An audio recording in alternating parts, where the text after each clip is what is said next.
맘 읽어주는 스님이랑 시간이 돌아왔습니다. 여러분 많이 기다리셨나요?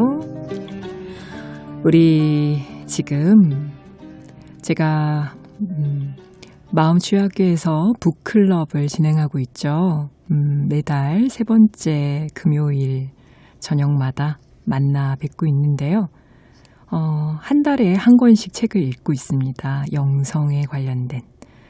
이번 달 책은 로저 월시의 7가지 행복 명상법, 이 책이죠.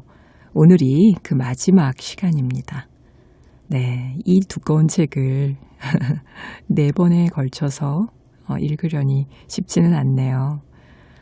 그러나 아주 핵심을 쏙쏙 뽑아서 여러분과 함께 나누고 있는데 어떻게 도움이 많이 되시나 모르겠어요. 명상에.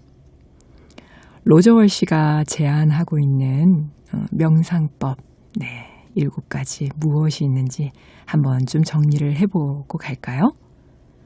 첫째는 수행을 하는 이유죠. 동기의 변화가 필요하다. 두 번째, 정서적 지혜의 개발을 통해서 마음을 치유하는 과정을 꼭 가져야 된다라는 거. 세 번째, 윤리적인 삶을 살아야 한다. 네 번째, 마음을 집중하고 평온하게 하라. 네, 이 부분이 바로 우리가 명상을 할 때 사마타로 집중하는 것이 되겠죠. 그리고 윗바사나로 지혜를 얻는 것이 되겠죠. 다섯 번째는 영적 비전의 각성이 일어나야 한다. 이렇게 말씀을 하시죠. 그래야 바라보는 시선이 바뀌어야죠. 끼고 있는 색안경을 벗어야 한다라는 겁니다. 여섯 번째, 영적 지능이 그렇게 했을 때 개발된다는 것이고요. 7번째가 바로 마지막, 행동하는 영성의 표현입니다. 오늘 마지막 시간인데요. 그동안 이렇게 6가지를 통해서 깨닫고 배우고 연습을 했다면 이제는 그렇게 개발된 내 안의 영성을 행동으로 옮겨서 실천하는 법을 알아야겠죠? 그래야 이 수행을 한 이유가 더 빛나게 되는 거 아닐까 싶어요. 그래서 제목이 행동하는 영성의 표현입니다. 한번 알아볼까요? 로저 월시는요, 한마디로 봉사라고 표현했습니다. 7가지 행복 명상법 읽으면서 봉사가 왜 행동하는 영성의 표현법인 건지 지금부터 알아봅니다.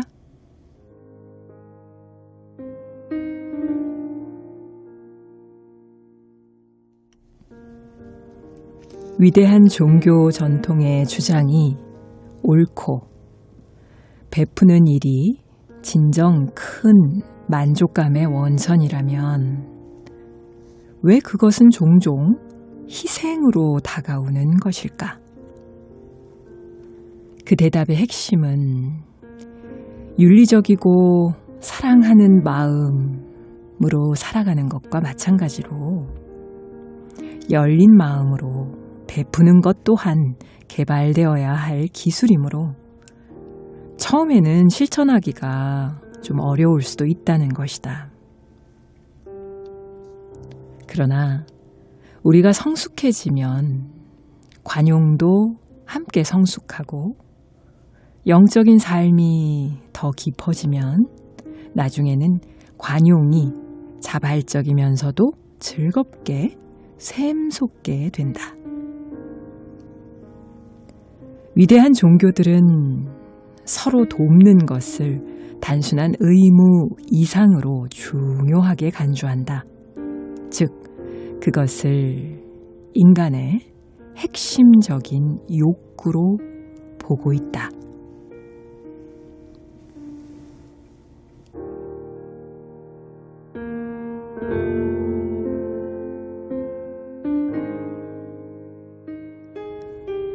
진정한 관용을 가로막는 장애. 집착과 공포의 소용돌이 속에서는 다른 사람들에게 베푸는 행위가 건강하지 않은 동기에서 비롯될 수가 있다. 소유물에 대해 그러하듯이 우리는 사람들에게도 집착을 할 수가 있다. 이는 겉으로는 관용인 것처럼 보일 수 있으나 실제로는 조작된 것으로 나누고자 하는 즐거운 욕구에서 비롯된 것이 아니라 사랑받기 위한 처절한 욕구에서 비롯된 것이다. 즉, 베풀미, 우리 자신의 욕구에 부응하기 위한 인위적인 책략이 되는 것이다.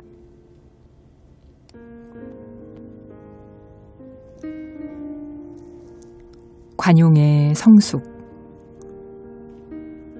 어떻게 하면 관용과 봉사를 고통스러운 부담에서 영적인 즐거움으로 바꿀 수가 있을까? 불교에서는 다음과 같은 3단계로 묘사하고 있다. 첫째, 일시적인 베품. 둘째, 형제 자매로서의 베품. 셋째, 고귀한 베품.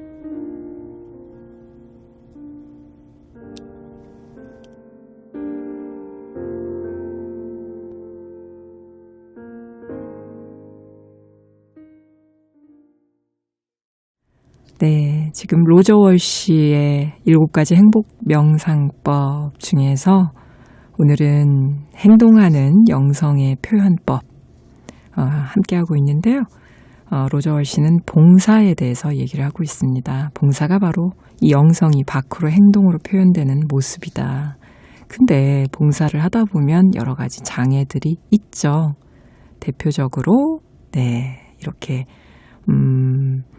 정말 타인을 위해서 하는 봉사가 아니라 내 욕구, 내가 사랑받기 위해서 그 욕구 때문에 봉사를 하는 척 하는 경우도 있다는 거예요. 그래서 진정한 관용을 가로막는 장애, 이것을 영적인 정말 즐거움, 봉사 자체가 너무 즐거운 것으로 바꿀 수 있는 방법으로 불교의 3가지 단계를 얘기하고 있습니다. 그 첫 단계가 일시적인 베품이잖아요. 이거는 그렇죠. 우리가 처음 봉사할 때 이 상태인 것 같아요. 네, 뭔가 이거 줘도 되나? 주면 나한테 무슨 이익이 있지? 뭐 이런 어떤 그 양가적인 마음이 있는 것이죠.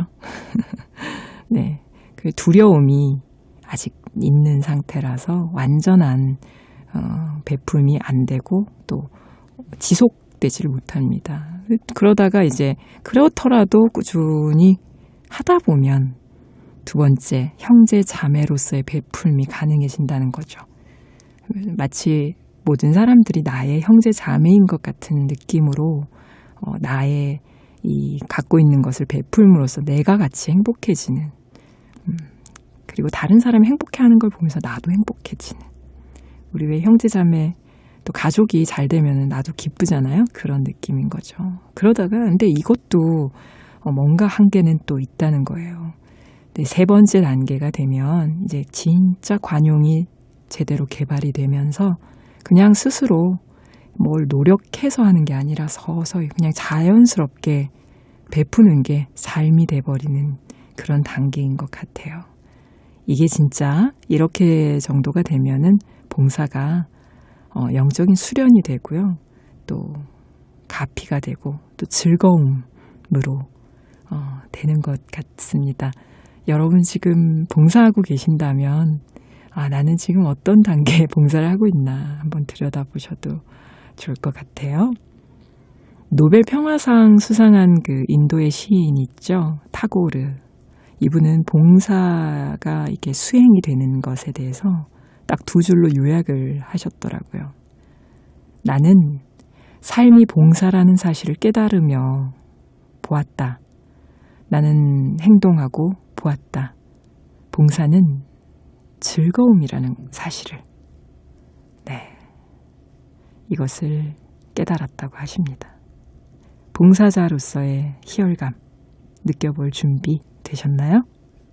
그럼 지금부터는 최고의 수련으로서, 수행으로서 봉사를 할 수 있는 그 연습 시작합니다.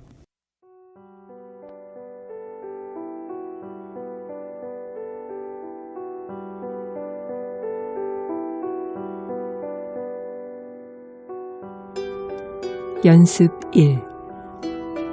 일을 봉사로 전환하라. 당신이 하고 있는 일을 고된 일로 받아들이는가 아니면 기여로 받아들이는가. 여기서 중요한 논점은 우리가 선택할 수 있다는 것이다. 이 동일한 행위는 완전히 다른 방식으로 해석될 수 있다는데 그 이유는 일의 의미와 중요성을 결정하는 사람이 바로 우리 자신이기 때문이다. 매일 우리가 하는 일들이 이미 봉사이다.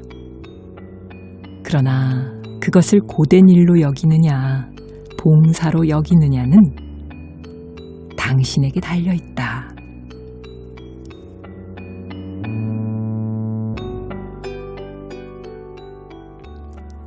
연습 2. 헌신의 힘을 활용하라. 우리는 동기를 변화시킴으로써 우리 자신의 행위를 완전히 변화시킨다. 독서든 청소든 간에 중요한 행위를 모든 행위를 하기 전에 잠시 쉬어보도록 한다. 그러고 나면은 자신의 이익만을 위하는 마음으로 무심하고 단순하게 처리하는 대신에 자신의 자각에 그 행위를 집중함으로써 다른 사람들을 더 잘 돕고 일깨울 수가 있다. 그것은 희생처럼 여겨질 수도 있다. 당신이 얻기 위해, 무언가를 얻기 위해 열심히 노력하는 걸 양보하는 것처럼 보일 수도 있다. 그러나 그 마음이 작용하는 방식을 되짚어보면 그것은 기술적인 전략이며 역설적으로는 자신을 포함한 이들을 이롭게 하는 것임을 깨닫게 된다. 다른 사람들을 위해 당신이 경험하고 강화시키기 원하는 것을 마음속에 기억하라. 봉사나 명상으로부터 얻은 사랑과 인내 같은 자질을 베풀면 그것들은 관용과 더불어 더욱 완전하게 꽃필 것이다.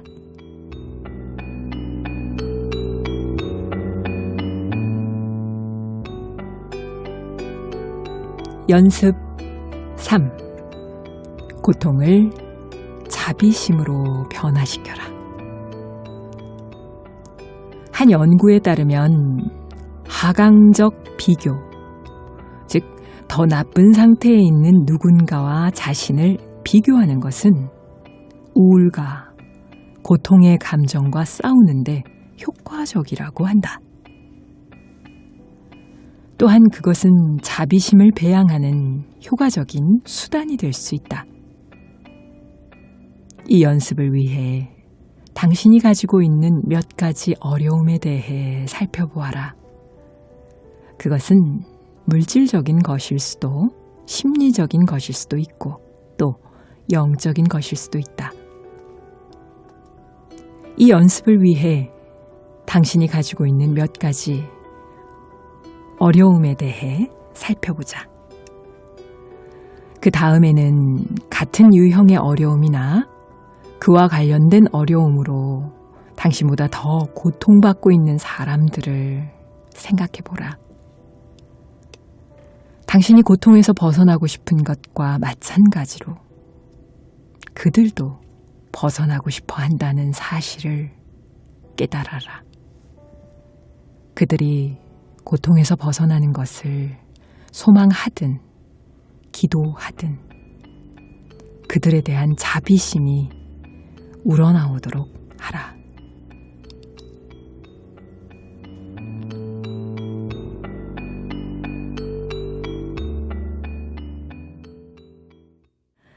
네, 봉사를 잘할 수 있는, 우리 안의 영성을 잘 행동으로 표현할 수 있는 연습을 지금 함께 보고 있는데요.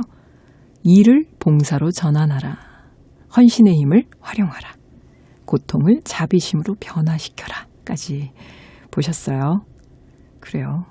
지금 하고 있는 일, 봉사로 전환하는 것. 이것은 저도 역시 한번 돌아보게 되는 일인 것 같습니다. 이왕 하는 일인데, 그죠?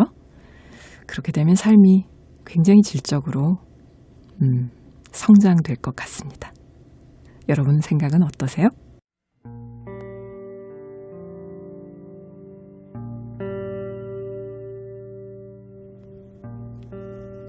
연습 4. 모든 것을 포용하는 친절을 연습하라. 이 연습의 핵심은 매우 직접적이다. 정해진 시간 동안 할 수 있는 최선의 친절을 가능한 많은 사람들에게 베풀어라. 그 기간은 1시간이 될 수도 있고 오전이 될 수도 있으며 하루가 될 수도 있다. 원한다면 도와줄 대상에 사람뿐만 아니라 모든 생명체를 포함시킬 수 있다. 마더 테레사는 깨어있는 순간순간을 이 연습에 헌신했으며 그 경험을 다음과 같이 요약했다. 사람들이 더 나아지거나 행복해진 상태에서 당신을 계속 찾도록 하세요. 당신의 도움이 아무리 작고 무의미해 보일지라도 목표는 항상 당신이 할 수 있는 한 도움을 주는 것이다.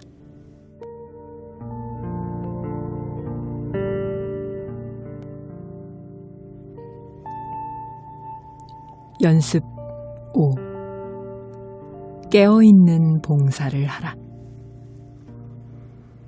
깨어있는 봉사 혹은 까르마 요가는 3단계를 포함하고 있는데 각 단계는 그 자체가 각성을 위한 강력한 힘이다. 첫 번째 단계는 하나의 행위를 자신만의 만족보다 더 큰 한 가지의 목적에 집중하는 것으로 시작한다. 더 큰 목적이란 가족의 행복이 될 수도 있고 가난한 사람들을 돕는 것이 될 수도 있다. 두 번째 단계는 결과가 어떠해야 한다는 당신의 생각에 대한 집착을 버리는 것이다. 세 번째 단계는 이 과정을 통해 배우는 것이다.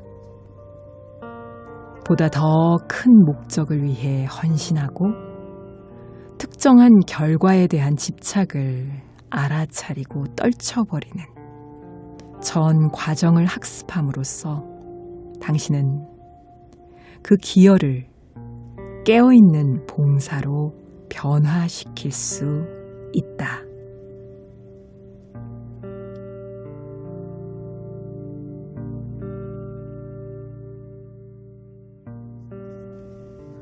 연습 6.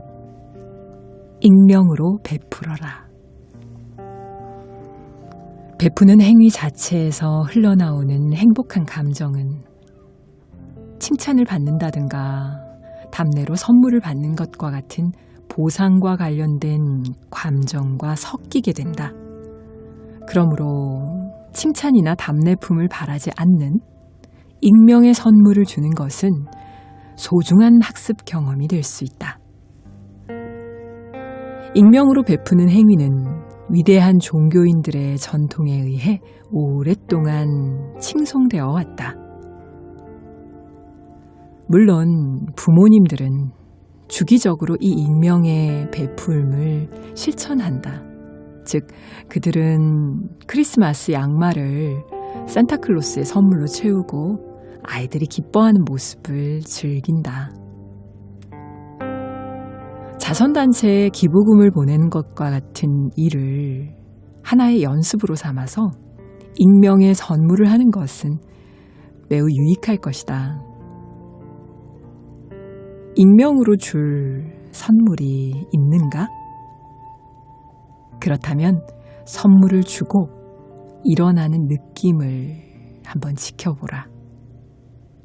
그리고 가능하다면 당신의 선물을 즐기는 사람들과 그 모습이 당신 안에 일으키는 더 많은 느낌들을 함께 지켜보아라.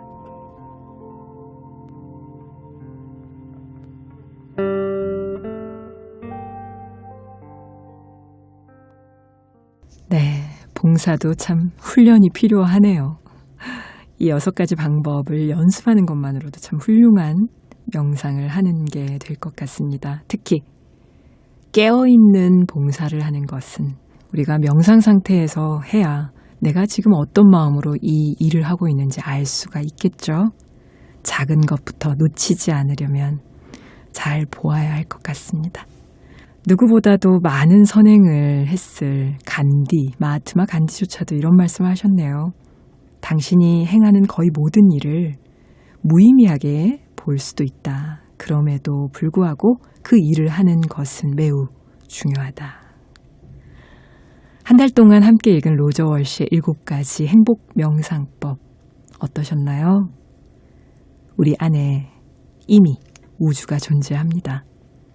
일상적인 삶 속에서 명상을 생활화하셔서요. 여러분도 꼭 이 일상 속에서 진정한 자신을 발견하게 되시기를 바라겠습니다. 다음 시간에는 더 좋은 책으로 또 만나 뵙기로 할게요. 그대에게 오늘은 여기까지입니다. 지금까지 그대에게 이르는 길 운성이었습니다. 구름 너머 빛나는 저 하늘처럼 맑은 하루 되시기를 기도합니다.